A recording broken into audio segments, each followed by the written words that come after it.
Assalamualaikum warahmatullahi wabarakatuh. Salam jumpa dengan Suluk Berkah Channel.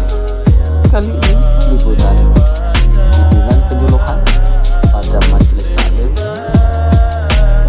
Baitul Quran Shiratal Mustaqim.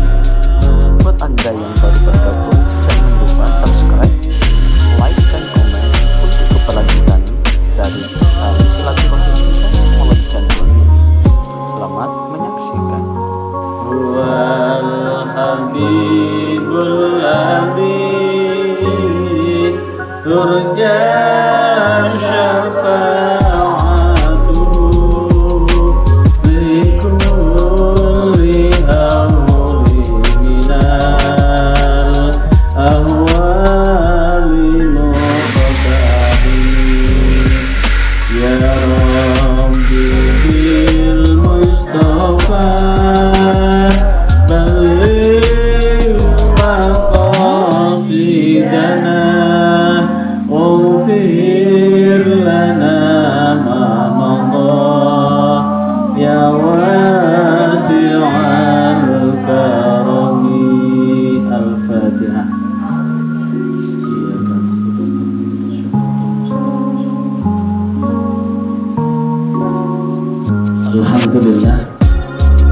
Alhamdulillah pada siang hari ini Allah masih berkenan memberikan bimbingan, petunjuk, taufik, dan maunah buat kita semua hingga hari ini kita masih diberi kesehatan dan kesempatan untuk menghadiri majelis Quran Shiratal Mustaqim.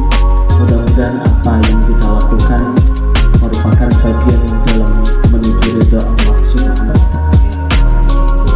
Kita hari ini masuk membahas tentang amar ma'ruf dan nahi mungkar.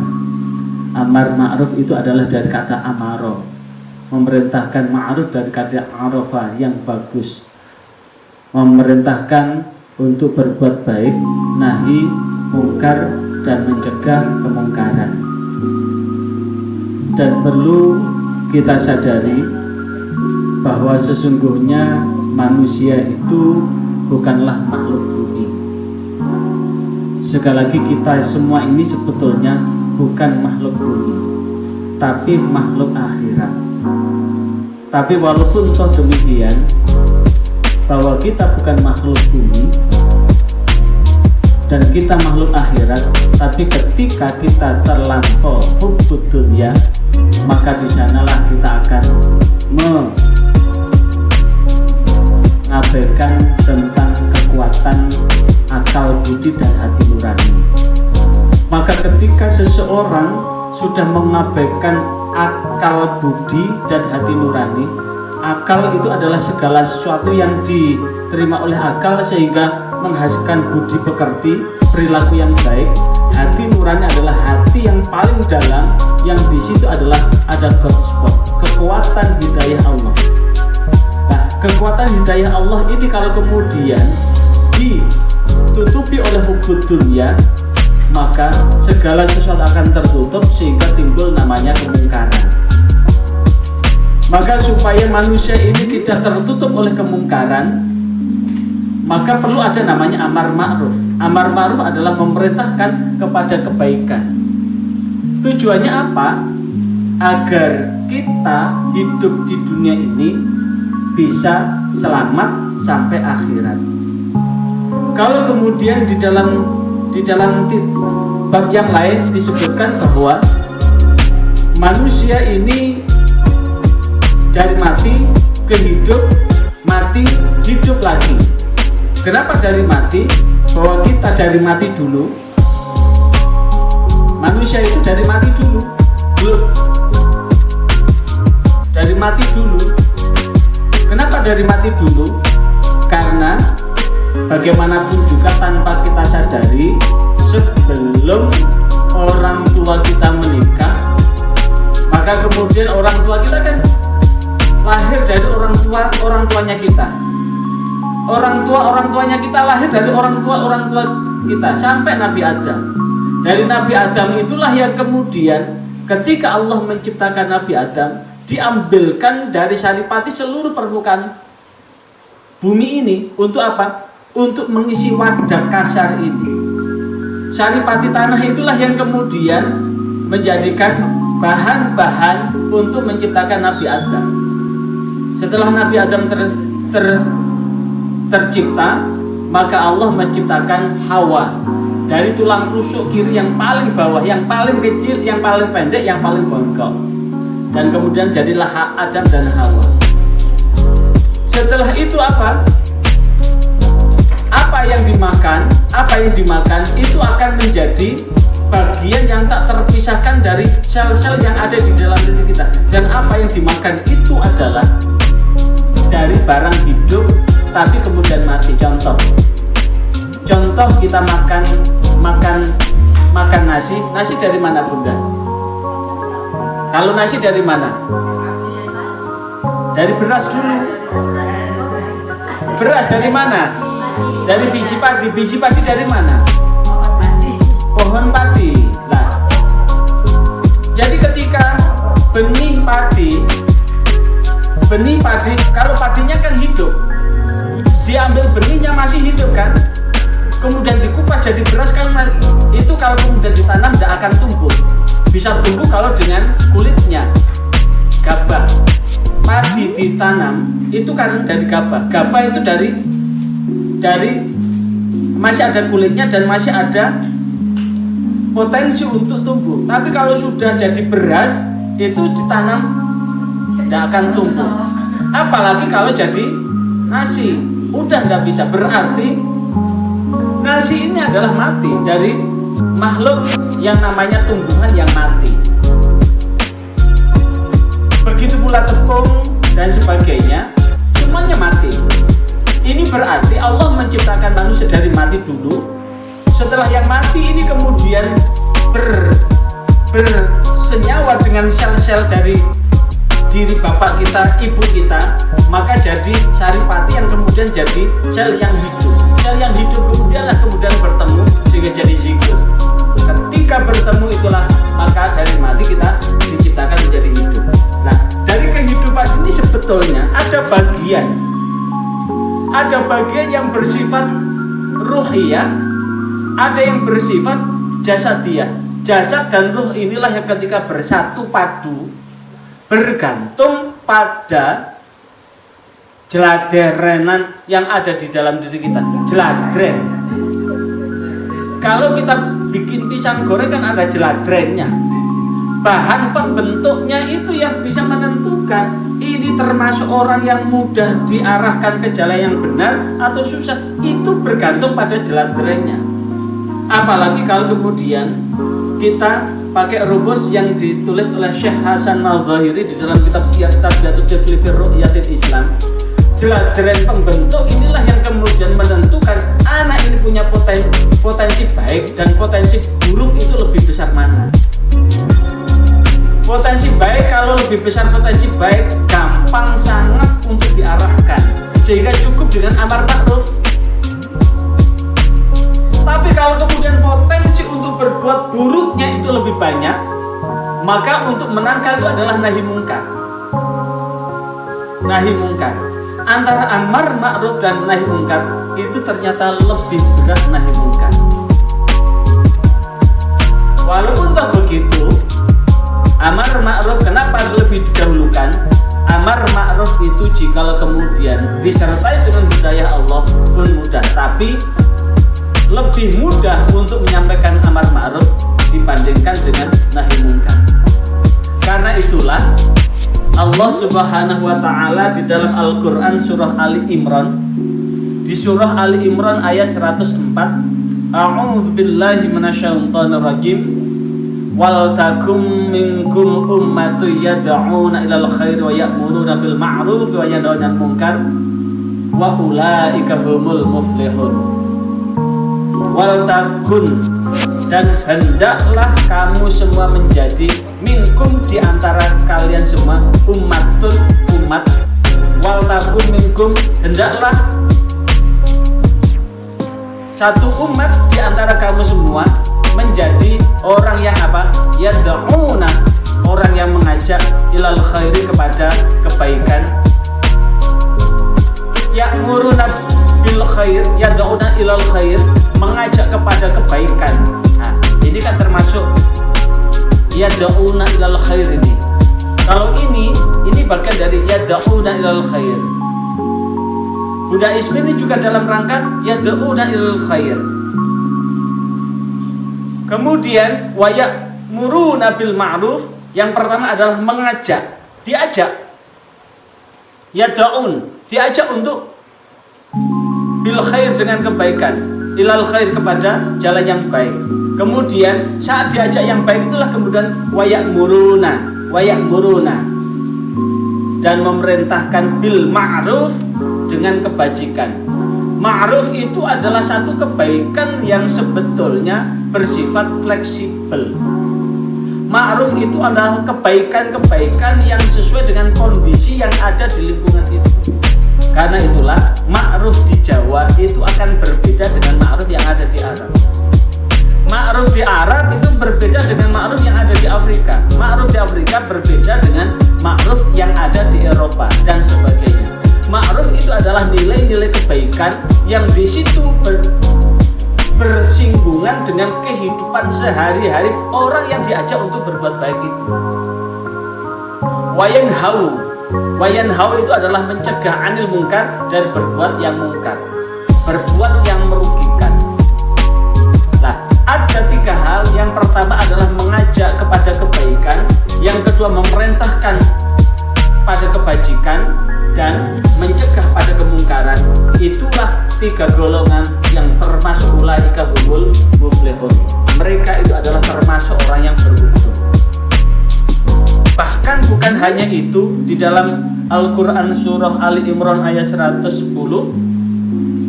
Allah sendiri menegaskan, a'udzubillahi minasyaitonirrajim, kuntum khaira ummatin ukhrijat lin-nasi ta'muruna bil ma'ruf wa tanhauna 'anil munkar. Itu diawal dengan kata kun, jadikanlah, jadilah, kun, jadilah.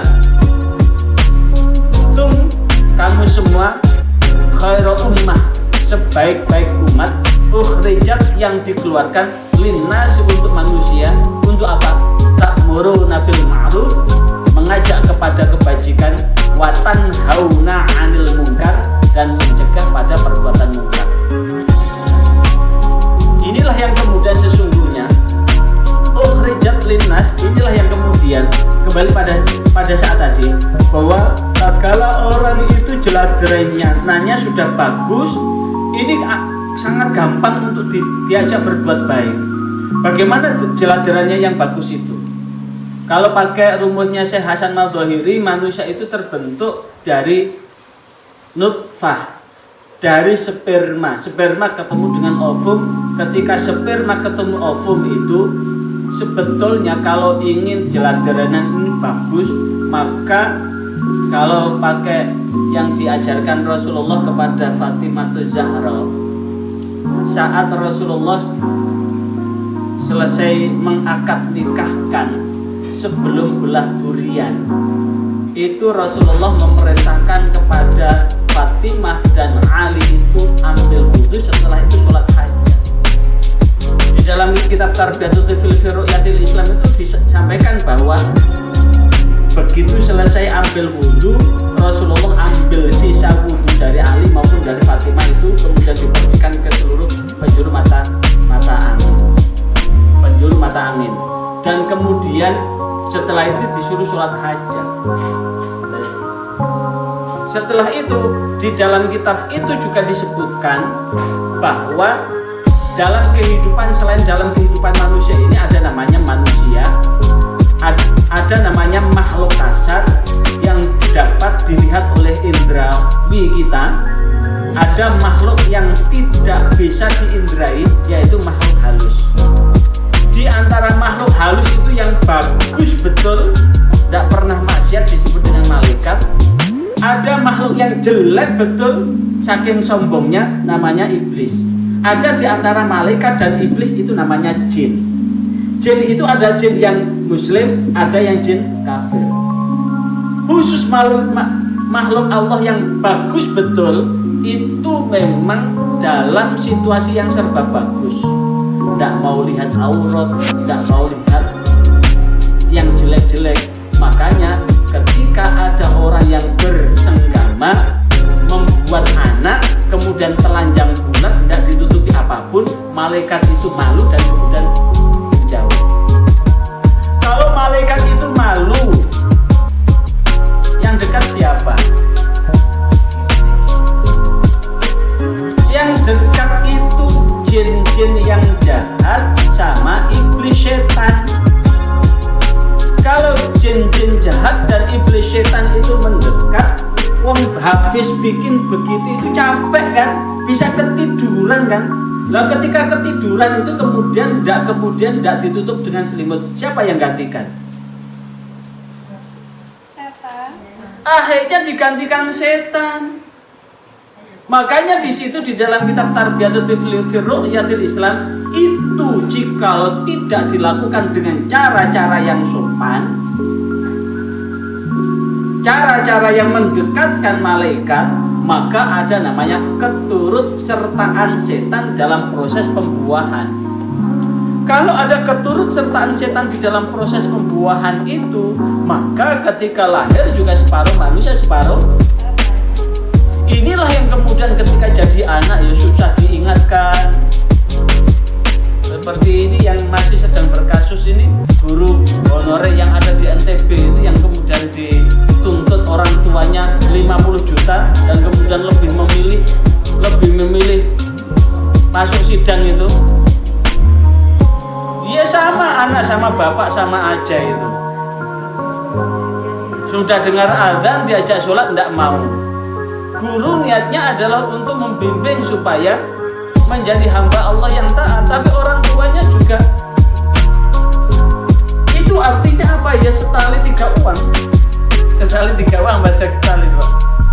Nah, maka sebetulnya di dalam proses menjadi anak yang bagus itu juga butuh tirakat, butuh ikhtiar.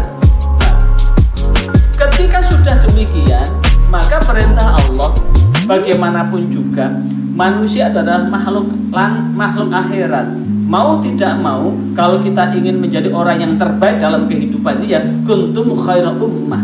Jadikanlah kalian sebaik-baik umat yang mampu ukhrijat linnas, yang mampu mengeluarkan manusia, yang dilahirkan untuk manusia. Untuk apa? Ta'muruna bil ma'ruf, mengajak untuk berbuat baik, memerintahkan untuk berbuat kebajikan dan mencegah pada kemungkaran.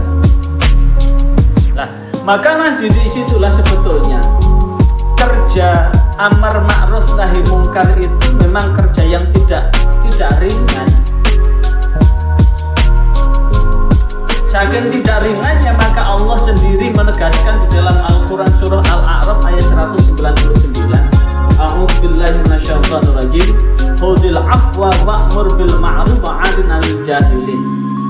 Hudil afwa itu adalah jadilah engkau menjadi orang yang pemaaf. Orang yang pemaaf itu artinya apa? Kalau amar ma'ruf dan mungkar itu memang ini harus takar kebe itu. Hati ini sudah takar kebe. Nah kemudian dakwah gampang nyeklean, gak jadi itu.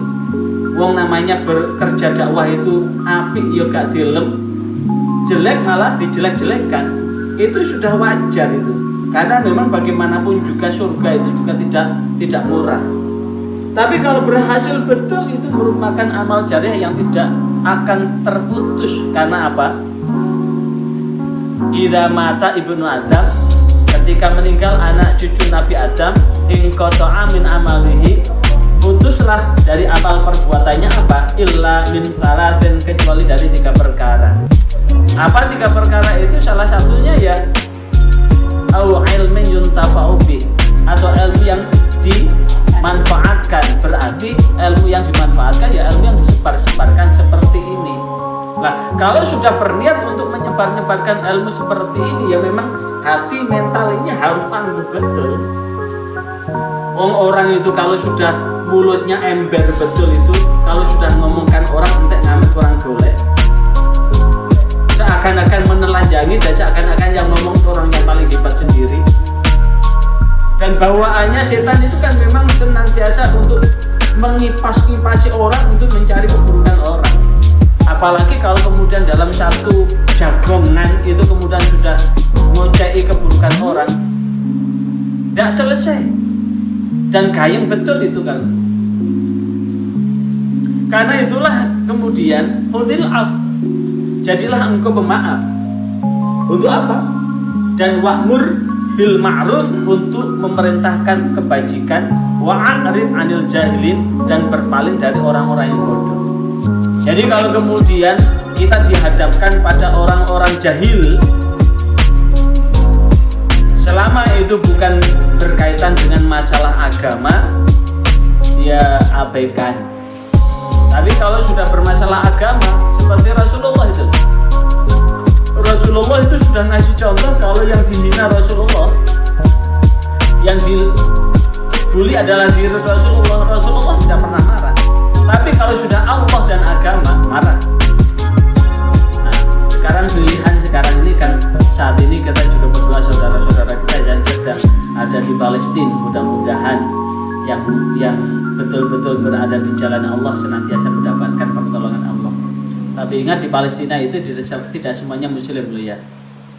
Buktinya di satu sisi Hamas ingin memerdekakan, membebaskan diri dari Israel, tapi presidennya Mahmud Abbas itu malah mengutuk apa yang dilakukan oleh Hamas. Mahmud Abbas itu non muslim, namanya Mahmud Abbas. Artinya apa? Dalam posisi seperti ini kita juga ambil yang paling dekat aja. Kalau misalkan ada uang di sekitar kita ini masih banyak yang butuh, nggak usah dikirim ke luar negeri. Salurkan di dalam negeri yang masih butuh. Kecuali kalau kemudian di dalam negeri ini sudah berlebih. Kalau dalam negeri sudah berlebih ya bisa berbagi dengan sesama muslim. Tapi juga tidak boleh berlebihan dalam kaitan ini. Karena bagaimanapun juga ini khudil afwa wa'mur bil ma'ruf wa'rid 'anil jahilin. Kemudian di dalam ayat yang lain surah At-Taubah ayat 71, a'udzubillahi minasyaitonir rajim, wal mu'minuna wal mu'minatu ba'dhum awliya'u ba'dhin ya'muruna bil ma'ruf wa yanhauna 'anil munkar.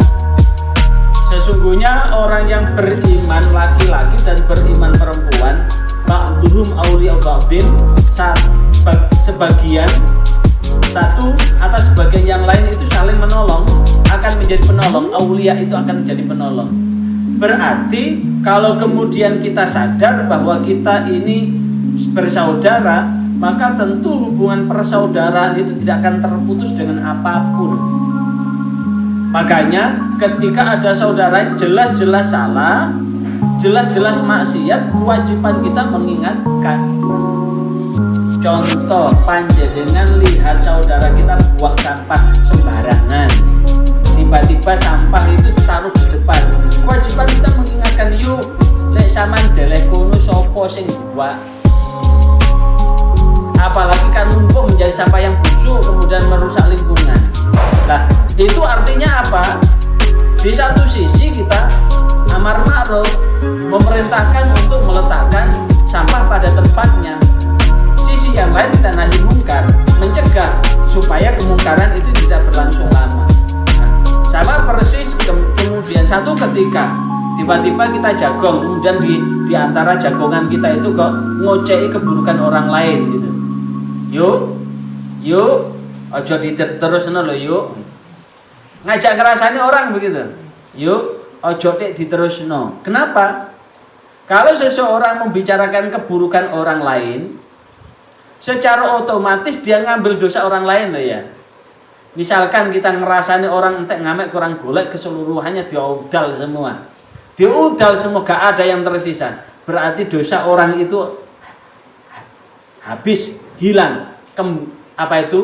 Langsung masuk kepada orang yang membicarakan keburukan itu. Ibarat token listrik gitu lah, kesedot semua itu. Ibarat paket data langsung kesedot semua, habis itu. Amal itu seperti paket data loh ya. Jadi kita ibadah itu adalah energi positif. akan menjadi paket data, paket amal. Artinya Mazharatul Akhirah itu wujudnya adalah akan menjadi semacam token untuk bekal menuju akhirat begitu. Ketika kita berbuat dosa, maka sebetulnya kalau hubungannya dengan Allah cukup dengan istighfar. Tapi kalau hubungannya dengan orang lain tidak ridho terhadap apa yang kita lakukan, apakah berupa memukul, apa berupa mencaci memaki, apakah berupa membicarakan keburukan, itu sama dengan kebaikan kita kasihkan ke orang tersebut. Keburukan orang tersebut kita tarik ke sini. Sehingga apa? Akhirnya kita tekan termasuk orang yang bangkrut. Ingat di sini halamannya di Riyadhus Shalihin juga ada kan, ada drud mal muflis. Tahukah engkau orang yang bangkrut di akhirat itu? Sahabat menjawab, al muflisu man la dirham wala mata. Orang yang bangkrut itu adalah orang yang tidak punya uang, tidak punya harta. Tapi apa yang terjadi? Rasulullah meralatnya. Orang yang bangkrut itu adalah orang yang datang pada hari kiamat dengan amal sholat, puasa dan zakatnya, tapi kot satamahada. Apa satamahada itu? Yang tidak bisa menjaga mulutnya, yang suka menuduh yang tidak dan sebagainya. Lah itulah yang kemudian secara yang tanpa kita sadari, makanya orang ketika membicarakan keburukan terhadap orang lain, ketika orang lain itu tidak ada, itu sebetulnya adalah bagian dari sifat hasud. Sifat hasud itu adalah yang paling berbahaya buat kita. Jadi dalam satu pembicaraan, seseorang sampai membicarakan keburukan karena ada kebencian. Kebencian terhadap seseorang ketika orang tidak ada, itu bagian dari hasud. Sehingga ngudal aibnya dan sebagainya. Lah, kalau sudah masuk terjebak dalam sikap hasud itu, iyyakum wal hasada. Hati-hatilah kalian dengan hasud. Fa innal hasada, karena sesungguhnya hasud itu yakulul hasanat, akan memakan kebaikan kama ta'kulun narul hataba. Seperti api yang memakan kayu bakar. Maka kewajiban kita, kalau kita ini sebagai orang mukmin, mukminat, muslim, muslimat, maka ketika ada saudara yang begitu, ayo cepat diingatkan. Yuk, ojo diterusna yuk. Itu berarti kita telah menolong agar apa? Amal ibadahnya tidak habis. Agar tidak kemasukan token keburukan orang lain. Yuk. Nah, termasuk majelis Quran ini kan dalam rangka itu, aulia ba'dum aulia ba'din. Ini adalah bagian di antara kita semua akan menjadi penolong atas yang lain. Yang untuk apa? Ya'muruna bil ma'ruf wa yanhauna 'anil munkar. Akan memerintahkan kepada kebajikan dan mencegah pada kemungkaran. Dan ini lagi-lagi yang banyak contoh-contoh yang ada di dalam Al-Quran itu adalah contoh-contoh yang dilakukan oleh Bani Israel. Siapakah Bani Israel? Israel itu adalah sebutan dari Nabi Yakub. Nabi Yakub itu nama lain adalah Israel. Anak cucu Nabi Yakub namanya Bani Israel. Nabi Yakub punya anak 12 dari 2 istri. Salah satu dari istri yang lebih tua ada namanya Yuda. Anak cucu Yuda didukung Yahudi. Dan Yuda ini sangat hasud sekali dengan Nabi Yusuf, sangat hasud sekali. Yang memprovokasi saudara-saudara untuk membunuh Nabi Yusuf ya Yuda ini. Yang paling bagus itu Levi. Jangan dibunuh. Yang kemudian 10 saudaranya kemudian tidak jadi membunuh Nabi. Itu karena atas saran dari Levi. Akhirnya kemudian pilihan terakhir dimasukkan ke sumur. Yang paling hasud, walaupun dalam posisi terjepit pun, itu masih hasudnya besar. Makanya bahaya sekali hasud itu. Nah, ini yang sering diceritakan di dalam Al-Quran ya, perilaku Bani Israel itu, termasuk Israel yang sekarang itu. Itu yang paling, karena Israel bagaimanapun juga diakui atau tidak, otaknya memang dari antara manusia di muka bumi yang paling cerdas itu ya anak cucu Nabi Yakub ini. Jadi penemu Nobel itu ya anak cucu Nabi Adam. Secara ekonomi anak cucu Nabi Yakub ini, termasuk yang menguasai Amerika itu ya Bani Israel itu. Yang mengomandani komunisme itu ya Karl Marx itu ya Bani Israel juga. Yang bikin bom atom Albert Einstein itu Bani Yakub juga, Bani Israel juga. Yang jadi penguasa di Amerika itu ya Bani Israel. Makanya siapapun presidennya tidak pernah kemudian membela Palestina, yang dibela adalah Israel. Eropa bagaimanapun juga walaupun menindas bangsa Palestina sedemikian rupa tetap dibelani. Nah, itu artinya apa? Diakui atau tidak memang dalam stratifikasi sosial maupun stratifikasi ekonomi di muka bumi ini kelas 1, yang ranking 1 itu memang Bani Israel. Nah, tapi yang paling banyak digambarkan di dalam Al-Quran itu ya Bani Israel. Di antaranya ini Al-Quran surah Al-Kahfi ayat 29. A'udzu billahi minasyaitonir rajim. Lu'inal ladzina kafaru min bani Israil ala lisani Dawud wa Isa bin Maryam. Dzalika ma'asaw wa kanu ya'tadun. Kanu la yatanahawna 'anil munkari fa'alu labi sama kanu yaf'alun. Lu'ina dilaknat. Lu'ina itu fi'il madhi. Was dilaknat, telah dilaknat. Siapa yang dilaknat? Alladzina, orang-orang kafaru yang kafir. Mim bani Israil, dari anak cucu Israel, yaitu anak cucu Nabi Yakub. Ala lisani Dawud, dengan lisan Nabi Dawud, wa Isa, dan lisan Isa bin Maryam. Dan yang kemudian membuat Nabi Isa seperti itu ya, walaupun yang melakukan adalah tentara Romawi, tapi ya dari Bani Israel sendiri yang kemudian menjadikan Nabi Isa dinaikkan, kemudian menggantikan Yudas Iskariot. Siapa Yudas Iskariot? Yudas Iskariot yang kemudian yang berkhianat pada Nabi Isa, tapi kemudian yang tersalib, yang syubbiha, walakin syubbiha yang diserupakan Nabi Isa ya Yudas Iskariot. Siapa Yudas Iskariot? Ya Bani Israel sendiri. Dzalika ma'asaw wa kanu ya'tadun, yang demikian itu disebabkan apa? Mereka durhaka dan selalu melampaui batas. Selalu melampaui batas. Makanya kalau ada orang, ada apa begitu masih bertanya, itu Bani Israel. Contohnya surah Al-Baqarah. Kenapa disebut dengan surah Al-Baqarah? Itu sebetulnya menceritakan Bani Israel. Di surah Al-Baqarah itu ada cerita anak yang solih dan anak yang durhaka. Anak yang solih itu adalah anak yang dididik dengan baik. Ini juga Bani Israel. Anak yang dididik dengan baik, tapi tidak kaya.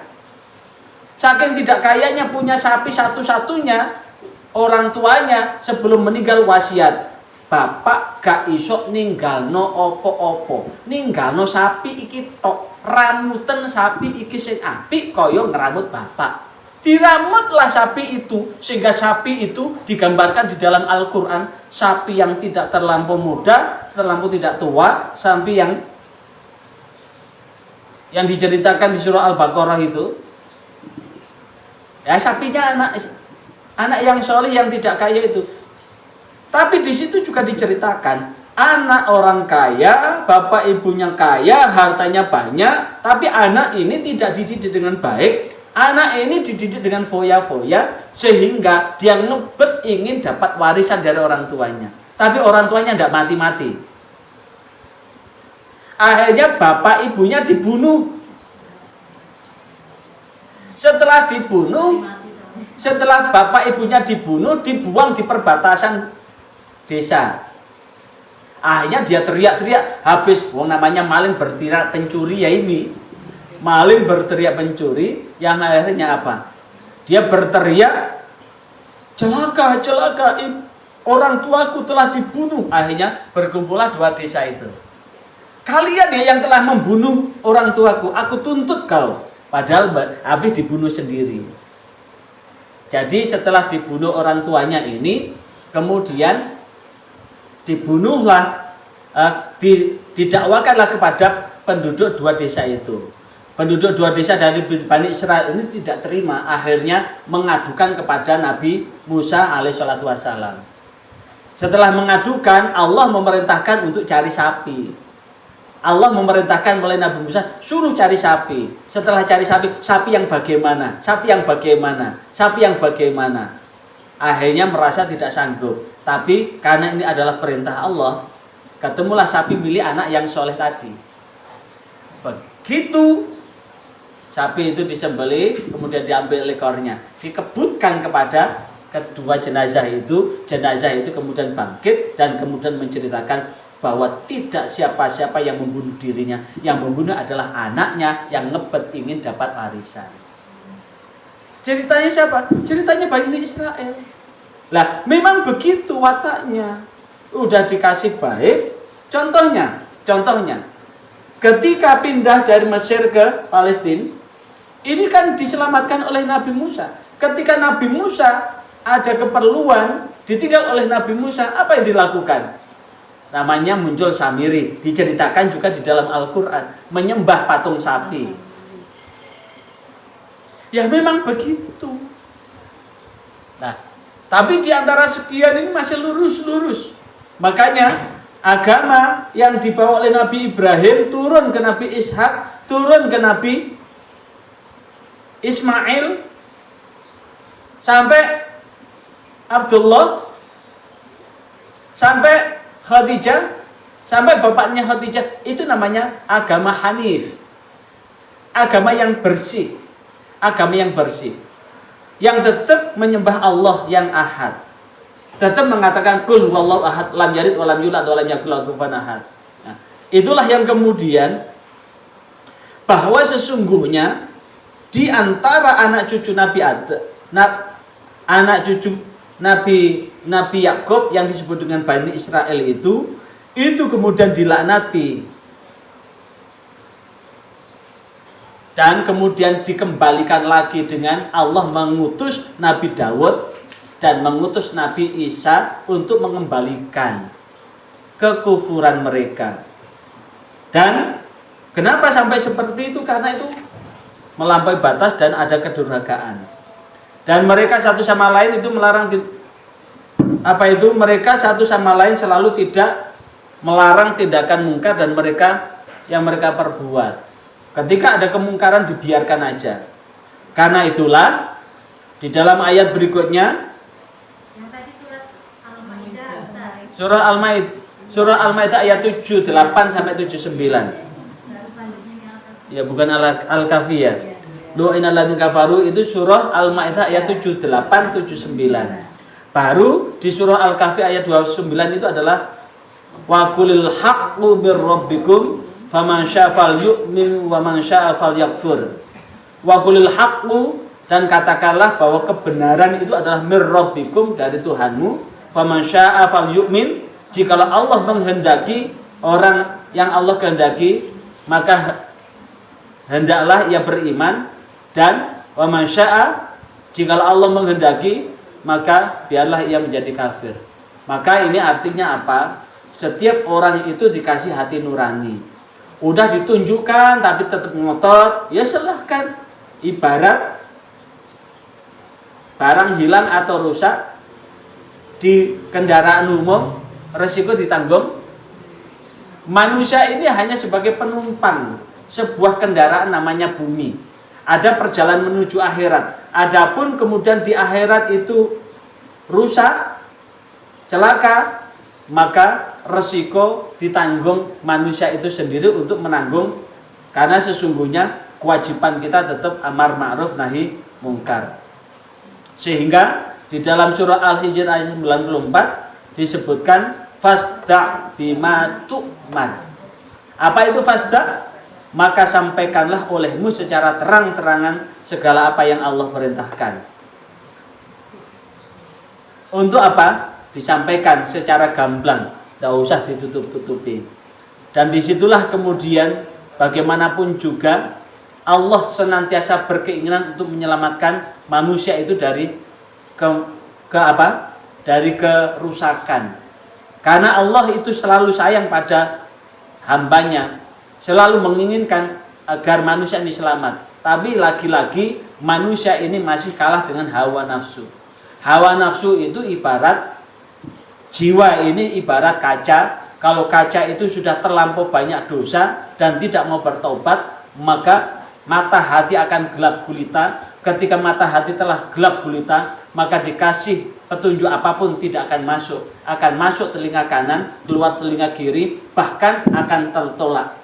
Bahkan ketika kesombongan sudah merasuki jiwa raganya, maka dia tidak akan mampu mendapatkan hidayah Allah. Bahkan dia akan menolak. Karena apa? Karena mata hati sudah buta dan gelap gulita. Dan disitulah yang kemudian bahwasanya apa yang perlu kita lakukan, kita hanya mampu untuk apa? Mampu untuk mengajak. Urusan lain adalah urusan Allah. Tapi ingat, pesan Allah, pesan Rasulullah dalam hadis yang diriwayatkan oleh Imam Muslim, man ro'a minkum mungkaron, man utawi sapane wong ro'a kang weruh sapa wong minkum setengah saking sira kabeh mungkaron ing perbuatan kang mungkar.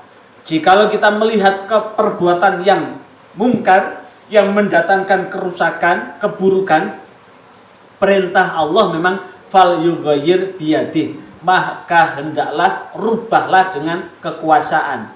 Tapi bagi kita tidak punya kekuasaan. Kalau ada minuman keras, salah kalau kemudian kita ubah dengan tangan kita. Biar kemudian tangan kita dengan apa? Buat laporan ditujukan kepada kepolisian atau Satpol PP bahwa di situ tempat maksiat, tempat mabuk-mabukan, tempat berjudi, kirim dan foto dan sebagainya, kirim ke polisi, kirim ke Satpol PP, sehingga fal yughayyir biyadihi itu adalah bukan kita.